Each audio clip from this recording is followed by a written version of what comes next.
I'm Leslie. And I'm Shelly. And we are Sisters in Ebert. Welcome back for another Movie Monday. Who you gonna call? Ghostbusters! I ain't scared of no ghosts. We ain't. If you couldn't tell, we're dealing with the 1984 classic Ghostbusters. Yay! Yay! This was an absolute childhood favorite. Oh my gosh, loved it. My kids now love it. Yeah. Yeah, our friends had toys. So we had close family friends that were the same age as Shelly and I, and we would play every day. Their mom would babysit us, and every day they had all the toys. They had the hookup, so we would play Ghostbusters, and they would be like, "You be Janine," because we were the girls. Yeah, you be Janine. Not Dana. No, not Dana. Nobody was ever Dana. It was only Janine. That's a good point.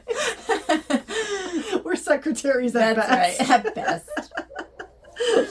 So we open up to the New York City Public Library. Iconic stone lions. A kindly older librarian is putting books away in the basement. As she walks, the card catalog starts throwing cards all over the place by itself. Books are floating from shelf to shelf behind her, and she's like unaware. Yes. You're not hearing and she's the only person down there. And you know, when you're in a creepy basement, you're hyper aware of everything going on around you. Not her. She's very comfortable in this old library.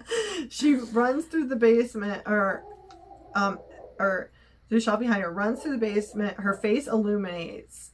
Because she starts to see the things. Yeah, then she knows, and she's like, "Ah!" Yeah, and her face illuminates, and we cut, and she screams, and then we cut to Ray Parker Jr.'s Ghostbuster theme song. So good. So good. So I said that is like, the library is one of my favorite scenes, like right off the bat. Like growing up, I always thought that it was huge. Yeah, too. What we get to in the next scene was my favorite ghost. I think, the entire thing. So next, we're in Dr. Venkman's office, Peter Venkman, with graffiti on the door of Venkman Burn in Hell, testing male and female college students for electroshock affecting ESP capabilities. He's fixing it so the girl is always correct and she's never shocked because it's a pretty girl, and the poor guy's getting shot every time. And he's very obviously flirting with the girl. With the girl, yeah. So and the guy is clearly onto it. He's like, why do you keep showing me? She was in a couple minor things too. I don't know if you remember her. She was Charles in Charge. She was his girlfriend Gwendolyn for a long time, and she was in one episode of 90210 where she tricked Steve into like spending a lot of money on her. So, yeah. So she does the same. So this was her breakout role. Yeah, that's exactly what it was. So Ray comes in with public library news and says that they have to go right away, interrupting his time with the girl. Because Peter's right in the middle telling her, like, you know, others might be jealous of your capability. Like, that's why he's it's not that he keeps getting zapped 800 times. So, okay, Ray and Peter meet Egon at the library and interview the librarian, asking if there's any family history of schizophrenia and if she's currently menstruating. And he's like, does that matter? And he's like, back off, man, I'm a scientist. That's where that famous line comes from. So they go to the basement and find a stack of books from floor to ceiling, and Ray's like, oh my gosh, look at this, and Venkman's of course like, yeah, no human being could stack books like this. But there's ectoplasm on the books and the card catalog. Yeah, it's really gross. And we finally see a full torso apparition. So scary. That was my favorite ghost. That was the scariest. It's terrifying. It is terrifying. So she's just like a normal librarian, like hovering there, and then they kind of like try to talk to it. So Venkman goes to talk with it, and she shushes Venkman, looks like a librarian, but then she shifts into a ghoul, and Ray yells, "Get her!" And all three run out. So they're kind of like messing with her, like, "Get her! What were you gonna do, right?" So Egon and Ray are very excited about the readings gathered. They save some of the ectoplasm. Egon always wants a sample of everything. And we get back to the university to find that they are being moved out and funding was cut by the dean. Oops. Out you go. Yeah. Ray fears working away from the school in the private sector again. They expect results. It's not like the university. That's true. Venkman talks Ray into getting 3 mortgages on a house he inherited from his parents for money, and at 19%, he didn't even hackle to get their new headquarters. Like, sure, I'll do it. My life. They're looking into buying a firehouse that should be condemned per Egon in front of the realtor. But Ray is excited by the fire pole and ruins the deal in any haggling power. Yeah, this is great. We're getting this now. He's like, can we stay here tonight? Try it out. Pretty much, so he ruined any haggling power that they had. Yeah. So we cut to Dana, who is returning to her apartment. Dana Barrett? Barrett. Yes, I think so. Barrett. Yeah. Cut to Dana returning to her apartment and accosted by Lewis, the accountant, in the hall, who is played by Rick Moranis. I love him. He's perfect. So He's much. perfect. Her TV was left on, which Dana doesn't remember even turning it on. Yeah, Lewis and it was that, really right? loud, Yeah. Lewis said. So he didn't want anybody to, to complain. So he turned his TV on real loud too. To hope that they just think it's a TV problem. The Ghostbusters ad is on the TV when she goes in, and she goes to put groceries away, and her eggs start cracking and frying themselves on the counter. It seems like an easy dinner. Yes. I don't think I go running. She opens her fridge door to an alternate dimension with a creature saying Zool. Zool. Yeah. The new sign at the Ghostbusters headquarters, and Ray returns with Ecto-1, which is an old ambulance that they turned into. It looks like it's gonna fall apart. Oh yeah, there it is. The miniature version. So for the visual, Janine informs no calls have come in. She's been hired as a secretary. And Peter Venkman says, "Type something. We're paying you, aren't we?" The point, why do you need a secretary? They're throwing money you away have at this no point. business. How are you paying her? Yeah. With the mortgage, the 3 mortgages taken out. That poor Ray took out. Yes. So Janine tries to flirt with Egon, whose hobbies are collecting spores, fungus, and molds. Dana comes to Ghostbuster headquarters, and Venkman comes to help.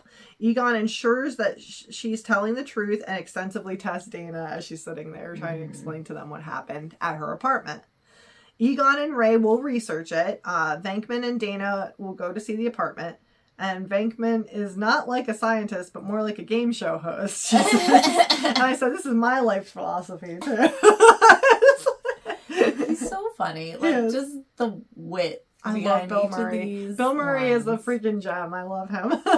When I was reading about it, too, it said, so much of the script, it's so unscripted. Right. Everything is ad-lib. Basically, every single scene is ad-lib. This is, I know it's Ivan Reitman, but this is also Harold Ramis, I think. Yeah, he helped rewrite some stuff. Yeah.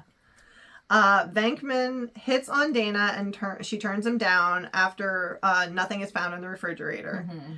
The Ghostbusters get another call to the fancy Sedgwick Hotel, and they had disturbances for years, but had been quiet for the last few years until 2 weeks ago. The Ghostbusters are using their proton packs without a successful test. I'm very confused to have all this equipment. Where did it emerge from? Egon. But, Egon built it. To do what? To capture ghosts. Duh. I don't know. Just watch the movie. I watched it. I'm more thinking logistically how this came to be. So they almost fry a maid by accident. Whoops. Yep. Ray is the first to see Slimer, and after the 3 split up to explore, but misses with the proton pack. It's this green ghost, which we have here. Our buddy is coming in. Hi, kitty. So Slimer is Slimer. His mouth pops on careful. I have trouble getting it to stay. Okay. After they split up, Slimer runs off, and Venkman is next to see him. Slimer comes right at him, and Venkman has been slimed. Egon sees him go into the ballroom. Downstairs, all 3 fire and knock down the chandelier. Egon warns not to cross the streams as it could be bad. That's all he says. It could be bad. Yeah. They finally catch Slimer, but destroy the whole ballroom doing it, despite the flowers are still standing on the table. All the tables are knocked over. And there's like one table that's untouched, and Venkman just like tries to pull the tablecloth out, like, you know, leave everything there. He's like, I always wanted to try this. So like, the flowers are still standing. So, and of course, since Venkman's been slimed, all Egon says is, that's real good. Save me some of it, you know? Yeah. I love that, like, the name Slimer isn't said in this movie. Not at all. It didn't come until the kids' TV show 2 years later. The real Ghostbusters. Yeah. And then they actually called, like, in the script, it's referred to as the ghost of John Belushi. Yeah, that's what they said too. It was modeled after John Belushi. It's just like shoveling food. And yeah, when he's eating the food, it's based off of the scene in Animal House. Yeah. Which, if you saw our Animal House from a few weeks ago, yes, go back and watch it if you haven't. Yeah. Jinx. But yeah, Dan Aykroyd wrote that in. Yeah, that's great because Aykroyd and Belushi were very close. Mm-hmm. And actually, he wrote Venkman for Belushi. Yes, yeah. And then he died before. And he passed away before this could happen. Yeah. And actually, I don't know if I wrote this down for later, but John Candy was supposed to originally play Rick Moranis' character. I could see that too. I could see that it's too, kind of like his character in Vacation. Yeah. Like, but I forget, like, if it was like he was something like, he just didn't, like, he wasn't real into it, and just the character. Yeah. Like, the movie was cool, but so the hotel manager is upset with the damage and refuses to pay. So the Ghostbusters will put Slimer back, but the hotel decides to pay then after that. Well, we can just release him right back in. So business suddenly picks up for the Ghostbusters. They're on numerous magazines, newspapers, and TV media. Winston Zeddemore arrives to apply for an open position for ghostbusting and is hired on the spot. Yeah. They're so understaffed, and they will take him on. And Janine's like interviewing him, do you believe in like the unknown and UFOs and blah, blah, blah. And he's like, I'll believe in whatever you want, whatever you say if there's a steady paycheck. So Venkman tells Dana the information on Zool. He's an ancient demigod and a minion of Gozor, who will meet. Oh, and he'll meet her Thursday. But he's not the kind of demigod that Maui is from Moana. He's a mean demigod. Yeah, he's a mean one. Winston is being trained. If the light is green, the trap is clean. And as they're putting the ghosts into the containment. Where facility. do they go? Containment facility. Well, if you've seen the new one, it's kind of discussed a little bit. I didn't see the new one. The EPA arrives to investigate. Shocker. Egon fears the recent data points to an increased paranormal energy over New York City. And lightning strikes Dana's building, and the stone dogs turn into real terror dogs. There he is. Dana was intercepted by Lewis again, who was disappointed. She made a date for the night instead of his accountant anniversary party. It was his anniversary of being an accountant, and he invited all of his clients because then it's a great tax write-off. To his apartment. Poor guy has no friends. Dana's getting ready for her date, but notices the light in the kitchen as the chair traps her and sends her into the kitchen to Zool. Mm-hmm. Yeah, so all this activity is like right in her kitchen. Mm-hmm. Lewis is having a stiff party with clients, and Zool Terror Dog also in Lewis's apartment. He just comes dashing in. All right, who brought the dog? Well, the scene when he's like walking around talking to all the people, that was completely one shot, ad-libbed. I love it. Rick Moranis just brilliant. making up what he's saying to all these people. Well, you should really keep track of that because that will need that for your taxes at the end. Yes. That's just good business sense. So Lewis escapes but is chased by the terror dog to the tavern on the green and is attacked as all of New York dining in there doesn't give two craps. No, doesn't even notice. Debbie Gibson's in that scene. She's an extra. Shut up. Yep. That's awesome. Cameo. Oh, I didn't know that. Is she in the restaurant? Yeah. Okay. So, yeah, it was like, so he was chased all the way there because this is a nice apartment building. They were right off of Central Park, so he didn't go too far, but yeah. And I up until a couple of years ago, when we first got back into this movie again, I thought that the terror dog was Zool. Like, so I was calling him Zool forever, and no, Zool is like the creature leader. So, but yeah, this is a terror dog. I didn't know they were called terror dogs until you said it to me today. I know that solely because my 6-year-old is obsessed with the blind bags, and we had to watch 800 videos about blind bags and Ghostbusters several years ago when he was littler. Then you got the terror dog. Yep. Is that where that came from? Well, I got that for myself, and he confiscated it. Oh. So. Sharing is caring. Yes. I got that at a flea market they were like clearing out. They were getting rid of them and the Marshmallow Man, and I have a Slimer one, but I couldn't locate it. It's in the destroyed playroom somewhere. He's in the abyss. Yes. He's in the containment area. The containment area, yes. Duh. Okay. So Peter arrives at Dana's apartment, sees the damage in Lewis's apartment, and Dana arrives in a sexy dress to answer the door and asks if Peter is the keymaster. She is Zool, the gatekeeper, preparing for the coming of Gozar. The destructor, obviously possessed, I said. Dana informs, no Dana, only Zool. Oh, Zooly you. It's so good. It's fantastic. Dana levitates and skeptic Venkman witnesses. Yeah, because at first he's like, okay, why don't you lie down? But like, she's obviously possessed. Yes. Like, He thinks she's too concerned. He thinks that she's just suddenly coming on to him really strong. Yeah. So Lewis runs around Central Park looking for the gatekeeper. He is the keymaster of Zool. Which is funny because he was like locked out of his apartment like 3 times in this movie, and now he's the keymaster. That's true. Police arrives with Lewis to Ghostbuster headquarters.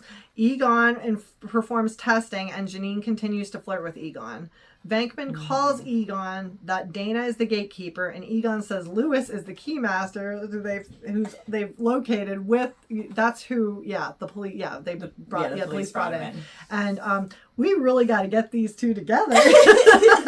Egon says that's a very bad idea, and Winston fears these are the last days. Ray Stantz explains that blueprints for Dana's apartment building are very unusual. The EPA returns to Ghostbuster headquarters to turn off and remove machinery. Egon tries to explain that stopping would shut down the protection grid and release all the specters out into the abyss. Yeah. Like out into everybody. Yeah. Not so contained anymore. The EPA shuts off the grid and all trapped ghosts are released. Lewis walks off and Ray and Winston return. The ghosts are released and take over New York City. Mm-hmm. Dana awakens as well, and the Ghostbusters are all arrested. Yeah. Yes, and Dana's apartment is acting as an antenna and built to conduct supernatural activity. That's what Ray meant by the unusual blueprints, and which was explained by Ray. They're built to bring about the end of the world. So, yay. Here it comes. Carl from Family Matters and Die Hard takes the Ghostbusters to the mayor. So he is yet a cop again. Yes, he is typecast for sure. The Keymaster finds the gatekeeper in the meantime. And the Ghostbusters arrive at the mayor's office, who is losing his mind with damage and chaos to the city. After they warned this would happen. We told you. Venkman talks the mayor into letting the Ghostbusters help by saving the lives of millions of registered voters. The police escort the Ghostbusters to Dana and Lewis's apartment building. Clouds and darkness fall over the building, and the street opens up in front. So trying to prevent anybody from getting close to it. Mm-hmm. Many people are outside watching. The Ghostbusters climb out of the hole in the street and go in. They Ghostbusters have to take over 20 flights of stairs as the elevator power would be down and not trusted. So they go to Dana's destroyed apartment that is opened up to the sky, and the Ghostbusters find stairs to the roof where Dana and Lewis stand on terror dog stands, awaiting Gozer, and both are turned into terror dogs. Yes. Cat's shaking the camera again. Sorry. Earthquake! Zool! Zool! Pyramid forms on the rooftop where Gozer appears in female form. Go get it, Ray. Ray asks her to stop and return to her place of origin. Venkman says that ought to do it. Did you really think that was going to work? Ray is asked by Gozer if he's a god. He says, no. Then die. After Winston explains, if someone asks if you're a god, say yes. Say yes. Ghostbusters prepare proton packs, but Gozer disables them and then vanishes. And Ray believes that Gozer was neutralized but was unharmed. So by the pack. So like it didn't really work. Yeah. More pieces of the building are falling off, like all over the place. Like out below. Yeah. Gozer says to choose the form of destructor and perish. Venkman explains to the Ghostbusters to clear their heads. You know, if we don't think of anything, nothing's going to happen. As Gozer explains, the choice has been made. and Venkman's, whoa. Yeah. No, I didn't think of anything. Egon, did you think of anything? No. Winston, did you think of... Ray. Everyone, like, I'm sorry, I couldn't help it. Everyone had a blank mind but Ray. I just tried to think of something that would never ever hurt us. Mr. Stay Puft. From the Stay Puft. And he just looks so happy too. We can change that. No, but I like when he's happy. Oh, okay. Because that's how he starts looking in the Yeah, movie. Isn't he happy at first? Yeah, he's like, because he's destroying the city. How do you change it? This little button on top of his head. Oh, there is. Oh, make him happy again. Yeah, my son used to never. We got this from when he was super into Ghostbusters for Christmas the one year, and he's like, "Make him happy." I don't like him. He and I feel the same way. I don't like him mean. About the Stay Puft. So yeah, the Stay Puft Marshmallow Man. It's a giant marshmallow man wreaking havoc in the city. All are terrified and unsure of what to do. The Ghostbusters fire the proton packs at Mr. Stay Puft and are unsuccessful, and Egon says that they must try to cross the streams as the door swings both ways. That could be bad. Winston says this job's not worth $11,500 a year. But yeah, after he just said before, never cross the streams, now it's let's try it because the door swings both ways, essentially. The Ghostbusters cross the streams and destroy the Stay Puft Marshmallow Man. There's marshmallow chunks everywhere, which I wanted to eat that as a child. Oh my gosh, it looked amazing. Nobody was licking themselves. No. I couldn't figure it out. Well, because it's like... It was like shaving cream. Demonic and... it's like... plus, like, who knows what kind of energy's in that. So. Shelley's gonna roll that dice. I will try. The Ghostbusters awaken okay. Dana and Lewis emerge from the stone terror dogs, and Lewis asks who does the Ghostbusters taxes. You do now, buddy. Yeah. The Ghostbusters are now heroes of New York City, and we end the credits as Slimer flies through. He's still on the loose. He's on the loose. Yeah. The juice is loose. Do you have fun facts? The Stay Puft suit. Yeah. They had 3 of them they used for filming, and they cost $20,000 each. Holy moly. And they destroyed each of them. Like, they had to be destroyed. So there was $60,000. Yeah, there was $60,000 of their budget. Gone. Not to mention what they used to destroy them. Yes. I'm trying to think. Well, it used to be Universal Studios used to have a show that was Ghostbusters. Yes. And that was pretty cool. Mm-hmm. Did we see that the first time we went? Think so. I don't think it was going. No, yeah. I don't think we saw it. I don't think we did. I regret that because, it's pretty neat. And they had not Gozer. They had Zool in it. Yes. Yeah, and guys playing the Ghostbusters and stuff like that. I know they wanted Eddie Murphy to play Winston. They did. And he was doing something else at the time. I can't remember what it was. Was it Beverly Hills Cop, maybe? I don't know. I'm not. Yeah, I'm not sure. I'm not. His other films. So. Yeah, me neither. That's true.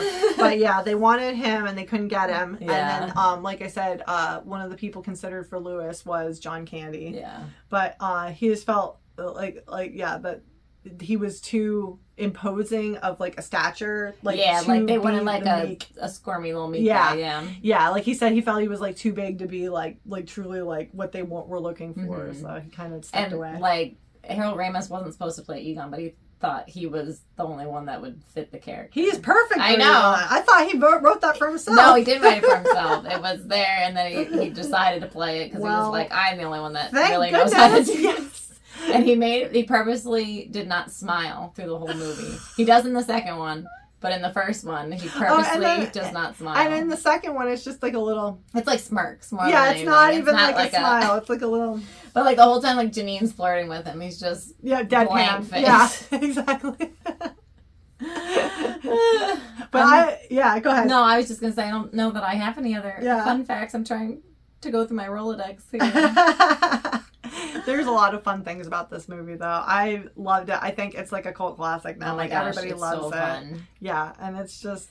And I don't know when the first time we saw it in its entirety. We watched it a lot though as kids. So Yeah. like I think it would just play in the background. I don't know that we necessarily paid attention. Because there was like thing. certain scenes like obviously we weren't understanding. Like in the beginning, like when he's doing the electroshock therapy. Yeah. Like I really didn't remember that scene until I rewatched it because it was like we skipped over the boring parts. What about Ray's encounter with the spirit? Yeah, I remember that. I do too. As kids, but I didn't know what it was.